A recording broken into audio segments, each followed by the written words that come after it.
Series. This is the Hyundai Kona preferred with sun and leather package, automatic transmission, all-wheel drive crossover utility vehicle. That's actually the name on the sticker.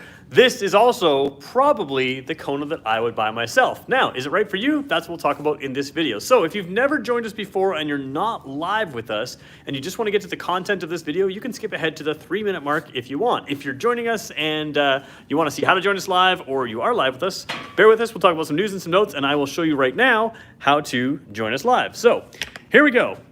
On the, you go to our YouTube channel, you go to Kia Hyundai channel, and if you refresh the page at exactly 2 o'clock Eastern time, and I'm actually just a hair early this morning, or this afternoon, it's 1:59, so there we go, 2 o'clock. If you refresh the channel, you can get right to the, sorry, I'm reading your comments as they're coming in. Anyways, you go right to here. You'll see that our live video takes over. When you refresh the page at 2 o'clock, you'll click into that. And as you do that, you'll have to watch a quick little ad. And meanwhile, I'm going to run a quick little ad for the 3 dealers that support this channel: Brantford Kia, Brantford Hyundai, and Owen Sound Hyundai. If you're looking to buy a car anywhere in Ontario, connect with me. There'll be a link in the description after this video. That'll allow you to connect with me, and we will work with you to help you get a car anywhere in Ontario.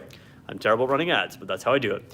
All right, somebody asked if the Kia Soul EV sold yesterday, and I don't believe it did. They wanted a different color, was the last I heard. So if you want to buy a Kia Soul EV, give us a call. Let them know I sent you, and there's that. And what else is going on? We've got, oh, speaking of Kona, we've got the Kona N coming. So not the N line, but the N. It is coming in the next couple weeks or so, so we're going to get it cleaned up when it shows up, and we're going to bring it in here. Obviously, we'll go through that. I've seen it at the LA Auto Show, which we did a little quick video on there. But of course, we now will have it in Canada, and we'll now have it where I can properly review it and show it to you guys. So that's coming up as well.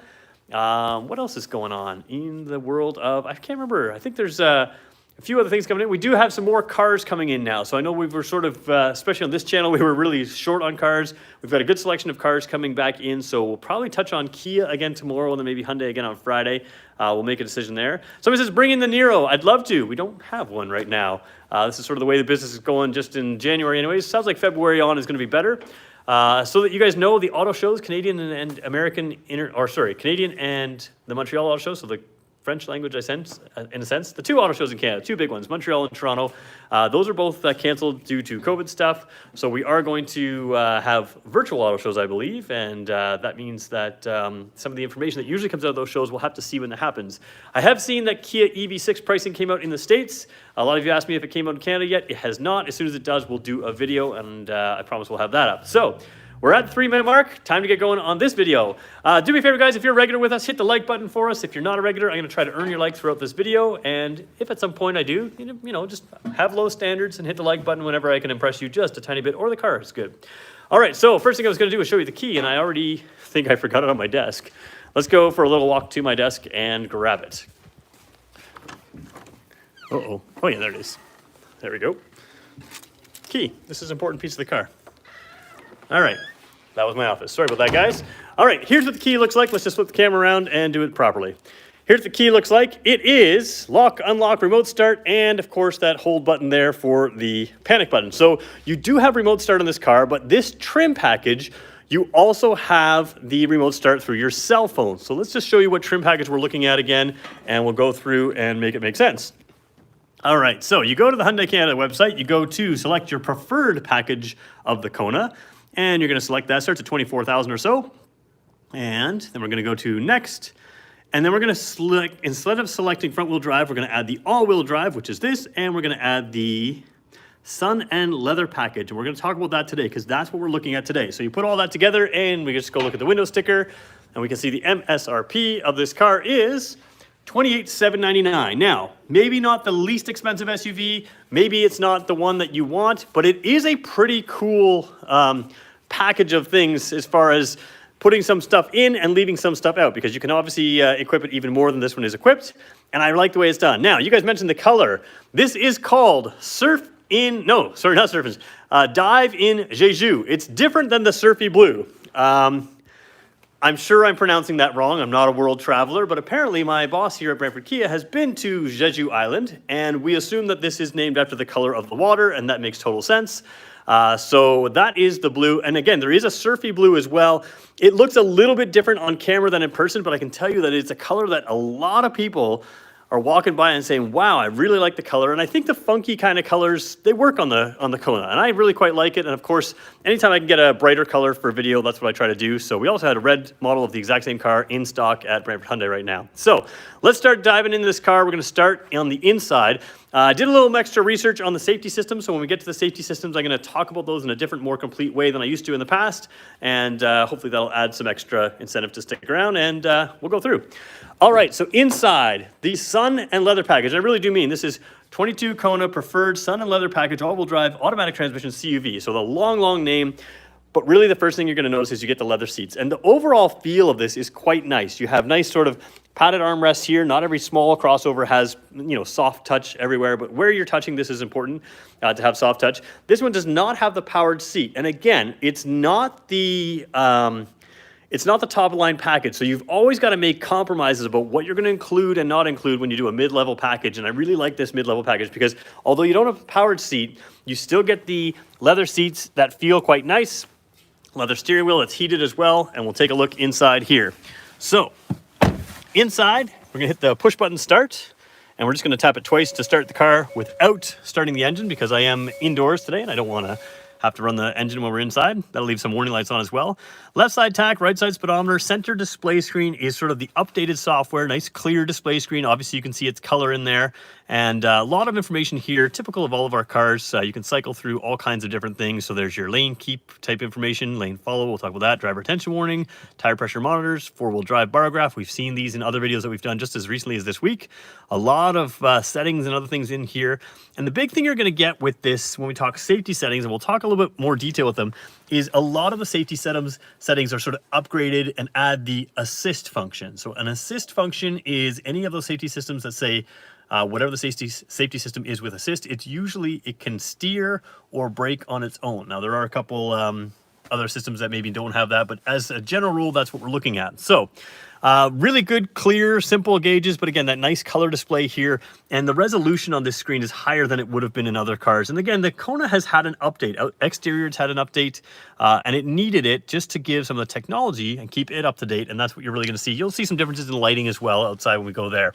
All right, so when we talk about a package that I think makes a lot of sense, let's turn the radio on for a second here. You can see AM, FM with FM HD radio, so that's kind of nice, and satellite radio. So I really like that they add satellite radio in this car because, again, sitting in this vehicle, for a lot of people, they'll find it hard to tell any difference between this and the very, very top of the line because satellite radio in here, I mean, you could get the bigger screen, I guess, and those kinds of things, and you can get actually the dual digital screens in here.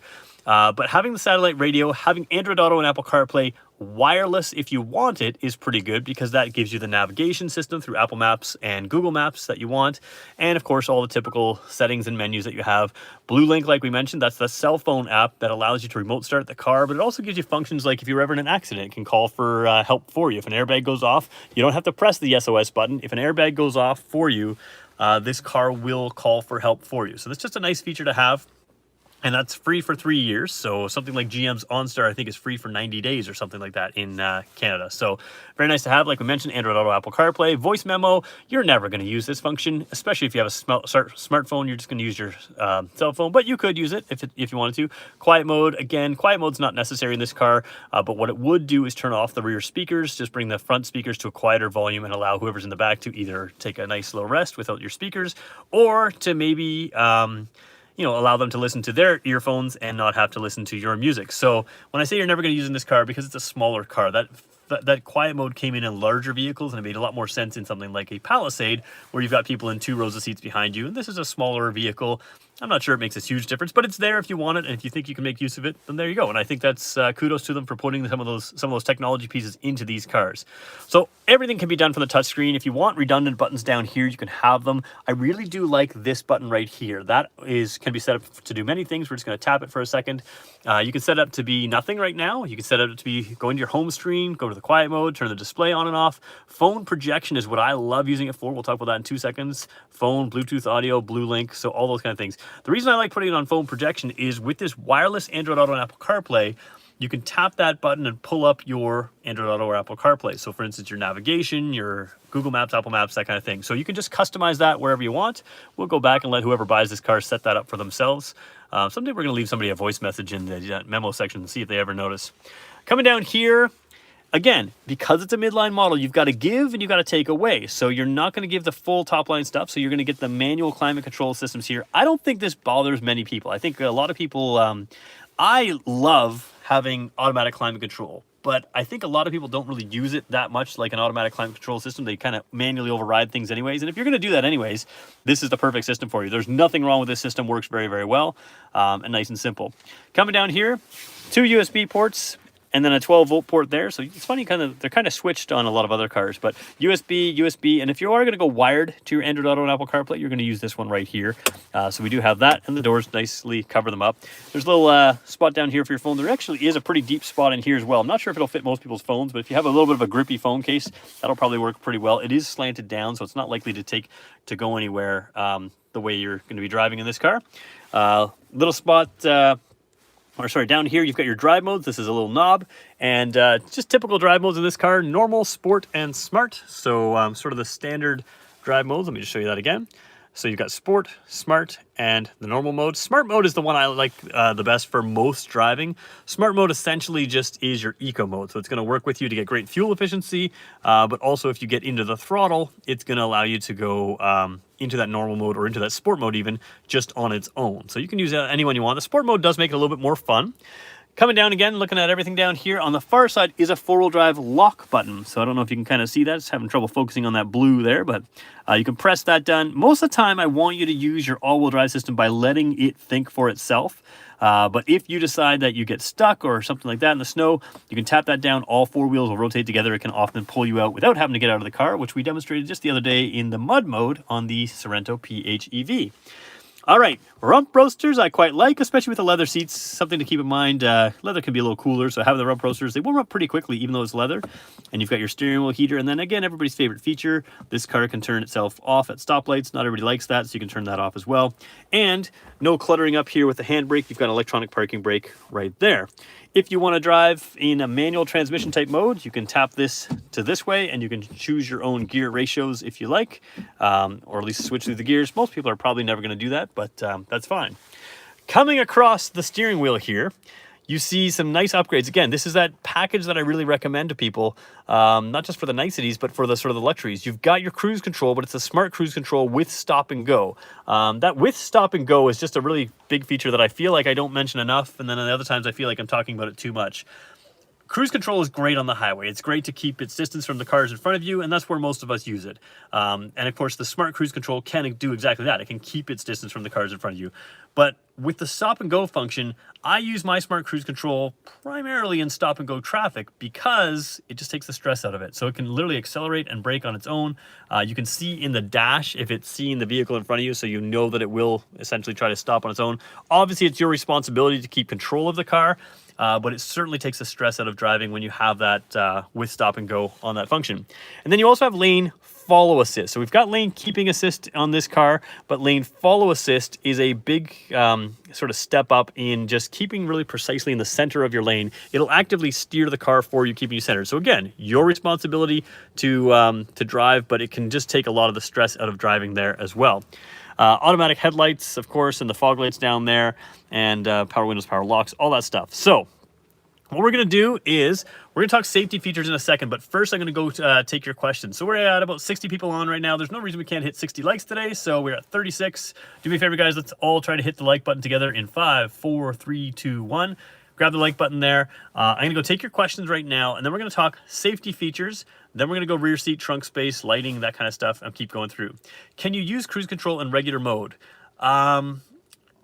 So I get asked that a lot, and I guess my real question is, why would you? You just use it like cruise control because you would have to turn off cruise control if you approach somebody, so you could just turn off cruise control. So I don't understand the desire to have cruise control, not the active cruise control. because it works basically the same way. It just allows the vehicle to slow itself down. So I'm not sure if you can deactivate and just go to regular cruise control. I don't think you can. And short answer is I don't know why you would want to. If you've used this smart cruise control, maybe it's because you've had it on another vehicle.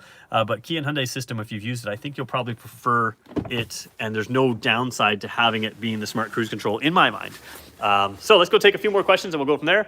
When the radar freezes up. Yeah, if the radar freezes up, that would be an issue, right? So if there's a very slushy road and the radar clogs up, then yes, the smart cruise control wouldn't work. But if you're in that kind of slippery conditions, it is not recommended to use cruise control anyway. So the only way the radar system would freeze up, and we'll talk about that in a second, is if it builds up with slush on there. And if you're in that condition, you shouldn't use cruise control at all because the car could accelerate on slippery conditions and be less safe. So that's a good point, but I guess back to my point, I wouldn't use cruise control. It's not safe to do so in those conditions. So, all right, let's go back to the questions here.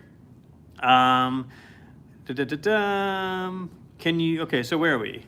Mind commenting on the EV6 pricing? Sure, we'll do that at the end of the video. So if it's a little bit off topic, we're gonna wait till the end of this video. We'll happily do that, and I may have to ask you to re-ask that question if I can't find it. You guys are talking about PHVs. New Kona Ultimate is ordered and currently at sea, so it shouldn't be too much longer to arrive here on the East Coast. So if it's at sea, keep in mind it's going to be at sea landing in Vancouver and then run across the country. So it will be a little bit of wait still, but at sea is a good sign. That means it's been built and it's at sea. It'll hit port, and then it'll hit by rail, and then it'll go to a compound, and then it'll go from compound to your dealer. So that's how it works when you get a vehicle. But is that the surfy blue color? No, it's not the surfy blue. It is the, what is it called? Dive in Jeju. And it is similar on camera to the surfy blue, but very, very cool. I really, really like it in person. So camera doesn't pick it up perfectly. So there we go.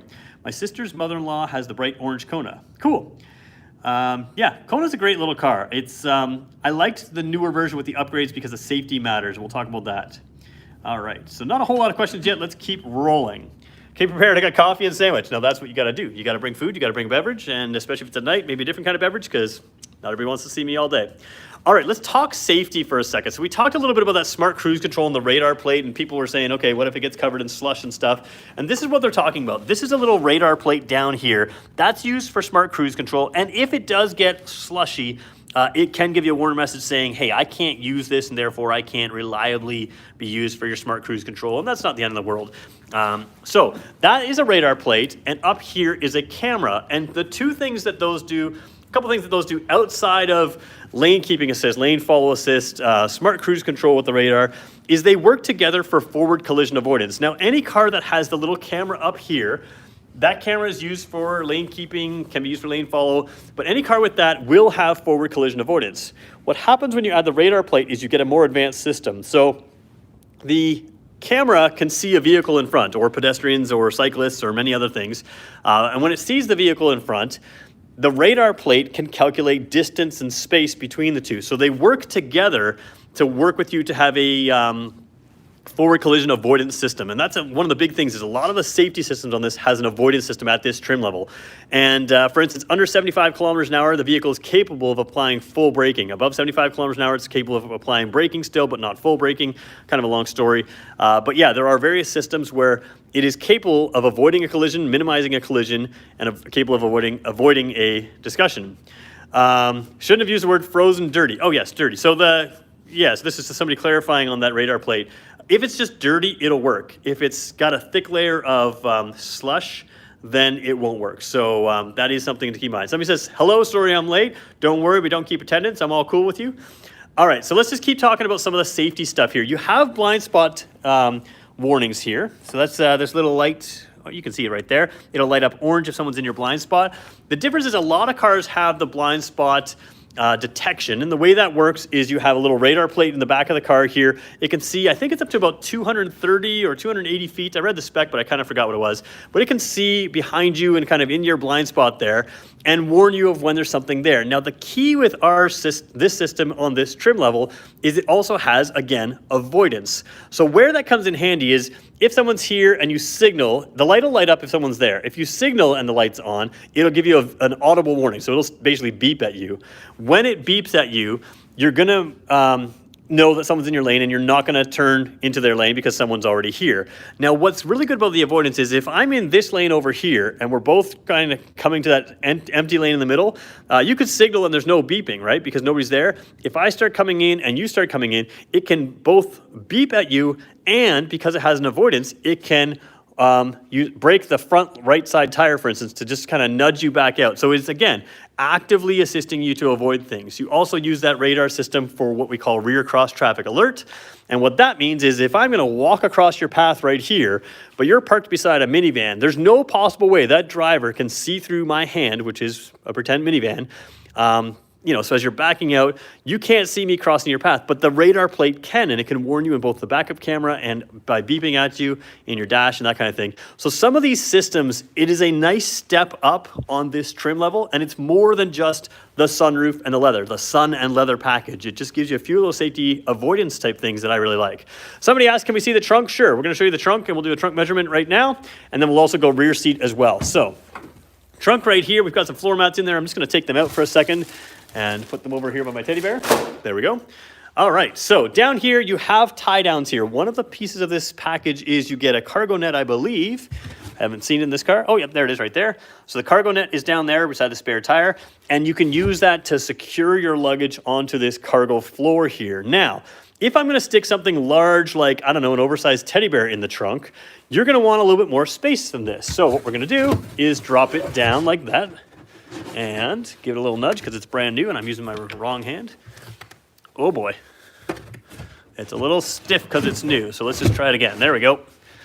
Oh boy, what am I stuck on? Well, I think we're deep enough. There we go. All right, so there is how you can lower the floor. It's actually much easier than I just made it look, but I'm trying to hold the camera at the same time.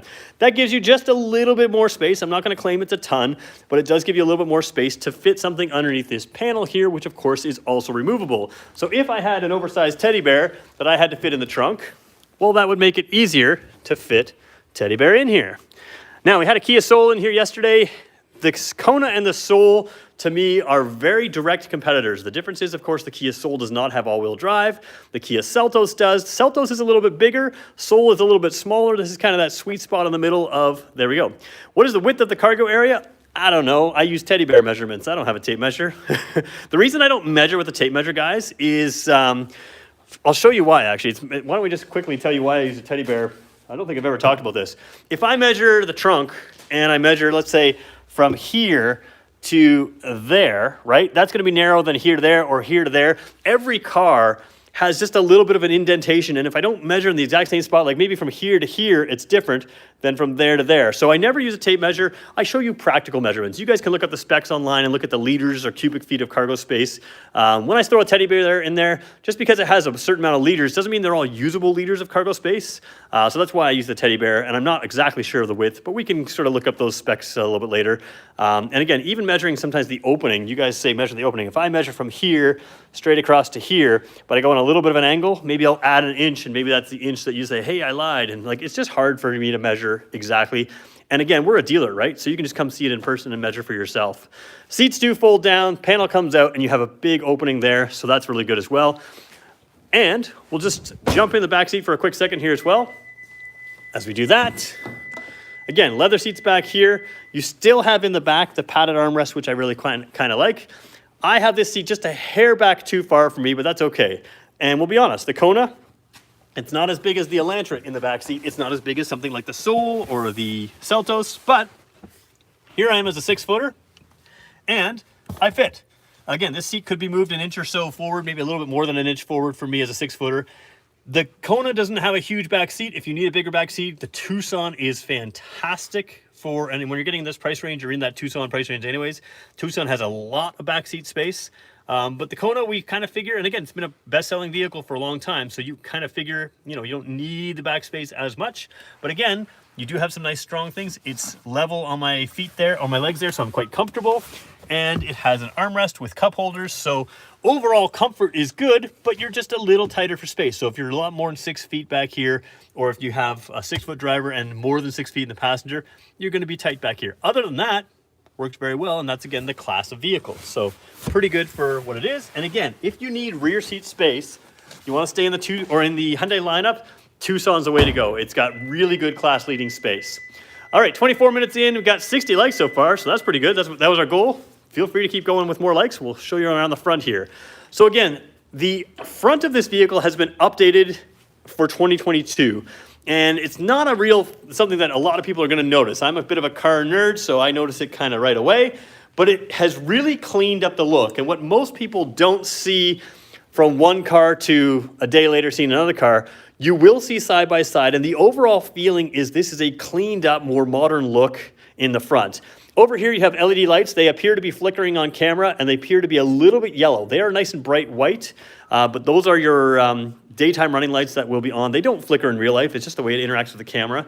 And then down here you do have projector beam headlights, which are just halogen headlights, not LEDs, but they do have a nice sharp cutoff. And then down low, if I can get low enough, fog lights as well, you can see they also have a nice sharp cutoff. And as we take a look at the wall, you can really see that cutoff right over here. So sharp cutoff there, sharp cutoff there. Good bright lights, not the LED. I usually try to recommend LED lights, but again, this package overall is a pretty good value. It doesn't come with the LED lights. I wouldn't say that should keep you from buying this because this is such a great package overall. Again, that really nice blue color, the Dive and Jeju color. We've got a little LED light there. Let's just turn the signals on for a second so you can see that as well as we go to the back. My camera has a sort of a G-force adapter, so we're just gonna get used to it here. All right, so we'll signal left side. You do have instead of having the LED wrap around like many of our other models, you have a single LED there, which you can see from all sides on the mirror. We'll show you the front here. As we come around, it's in the headlight here. Higher trim levels do offer LED lights. If you did want LED lights in the 2022 Kona, couldn't get that in the past, so you do have that nice option now. And again, some people seem to think that all the taillights should be together. Sure, it's a styling thing. You know exactly where this is attached, and there'd be no difference if the lights came this way or if they went that way. They're still just as close together as they would be if they designed it differently. So I think that works quite well. I think it's very clean. Again, clean look back here as well with the bumpers. And just the trim level overall, I think is just a really nice trim line. One thing I didn't mention is the roof rack. You don't get this at all on any Kia Soul anymore. So as a competitor, if the Soul's a competitor, you don't have a roof rack. But if this is nice, I've seen these camping with roof boxes and roof stuff up there, bike racks, everything like that, you can easily do. And of course, you can put a little accessory hitch on if you wanted to and use a hitch mount rack for something like bikes. But just really nice to have the option to have a little extra cargo in this fairly small but very capable little vehicle. So we got hit 70 likes. I'm gonna go back, take your questions. I know there were some off-topic questions. Let's just try to make sure I hit the on-topic questions first, and then we'll go to the off-topic questions in a second here. So hard plastic on the doors, yes. It's not a luxury vehicle. There's still some hard plastic, but where you touch, again, on armrests and things like that, soft plastic is there. All right, we have a 19 and the 22 looks better. Yeah, I think the 22 is a nice little refresh. The issue I had with the 19, there was no issue in 2019, but for instance, when the Kia Seltos came out, it came out before the Hyundai Kona was updated, and I really felt like the Seltos kind of took it to the Kona a little bit. It's a little bit bigger if you want that, but really those safety features were all there. Lane follow assist was not available on the previous Kona. Lane follow assist is now available. So this one has stepped up for 2022, those safety features and some of those luxury type things. You can get the bigger, fancier screens if you wanted them to. So the 22 and newer, the new model is, in my opinion, the one you want to try to get if you can. So, will the cover fit behind the front seats when the rear seats are folded down? I believe so. I believe that cover will. I'm not going to take it out right now, but I'm pretty sure it will. Just, I can almost tell for sure by looking at it. Somebody says 3 grocery bins wide is what someone's measured for how wide it is. Okay. Does this level have the auto high beam? I believe it does. Let me just double check. Usually with the LED lights it does, but on this level of trim line I think it does as well. So let's see what we can do. Yeah, oh no. Oh, hold on, we're in the auto. Yeah, you know what? It does not have the auto high beam. So that was a great question. I'm glad you asked that. Just regular high beams, not the automatic high beams. Anything with LED lighting traditionally has it in our lineup. This one doesn't have LED lighting. I did think because of the safety systems it might have it. But yeah, good call. That was a great question because I didn't know that, and we just found out it doesn't. All right. Somebody's talking about Santa Cruz. So, all right. So here's what we're going to do. I'm going to have trouble looking for that EV6. Well, I found the EV6 comment, but if you have an off-topic question, go ahead and re-ask it for me, and I'll try to get to them at the bottom here. Would you mind commenting on the EV6? U.S. pricing has been released, and the car is now stateside based on the import manifests. Are 70... Oh, so somebody says there's 7. I don't know how many there are in Canada. So here's the deal with the EV6 in Canada. We don't know. In the States, it looks like the American pricing is just a hair over the Ioniq 5.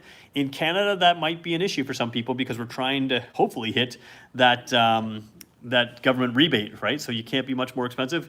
My assumption is that Canada is trying to get an EV6 that will hit that 45,000 price point as a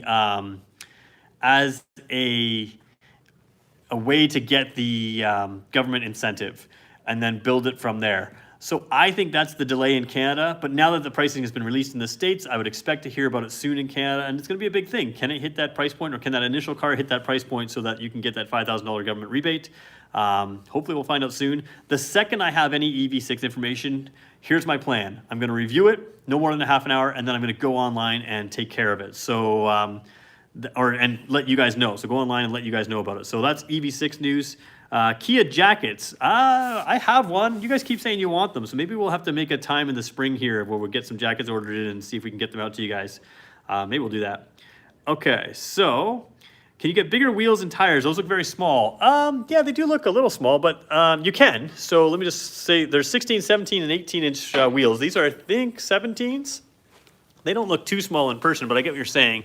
Part of the reason they look smaller is these larger, so on the end line, this black area is painted.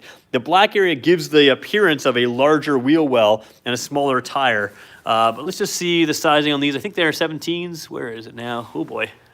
What does that say, 17? Yes, 17 tires there. So they're not small, but there might be the illusion of smallness on the camera here just because of the larger plasticky wheel wells. People ask why they have it. It's really just styling, but one benefit of something like this is, you know, you're not gonna dent it or anything, and you won't scratch the paint if something rubs up against it. So, you know, if you're camping or something like that, sometimes you can lean something against the car there, and that'll help. Yeah, somebody just thanked me for EV6 information. EV6, guys, I'm trying to get information. The second I have it, I'll give it to you. That's the short answer for what we're gonna do in this channel there. So, there we go.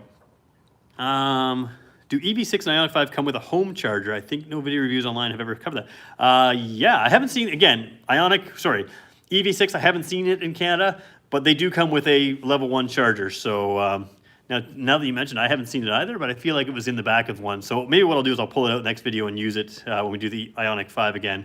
And of course, EV6 when we get it. All right, so I think that's all the questions we had. So you guys are telling me to get the merch. How much is the Kona N-Line? I don't know off the top of my head. Best thing to do, actually, why don't we just check right here together? Best thing to do is go to the Hyundai website, which I'm on right now.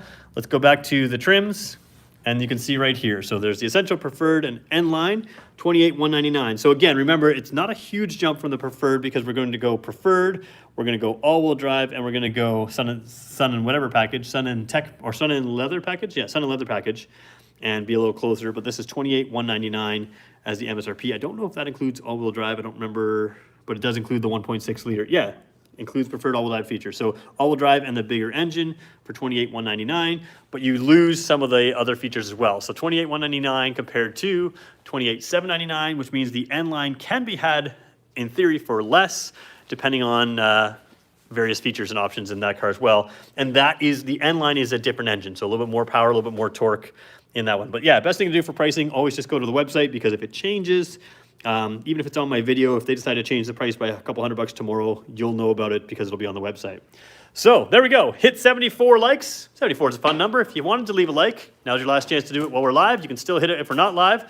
Tomorrow we'll be back. Haven't decided for sure what we're gonna do tomorrow, but I do want to get the K5 back in here, so it's possible we'll do a proper review of the K5 instead of just driving it in the snow. There's more to cover on that car, and I think it deserves the coverage, and frankly, we just haven't seen that car very much. We have a Sorento PHEV here I could get to as well, so lots of Kia product here, lots of Hyundai products to get to in the next few days, and that's what we do here. We'll review cars over and over again to make sure you see stuff that you want to see and see the details you want to see. So, thanks everybody for watching. It's been fun. We'll see you again tomorrow.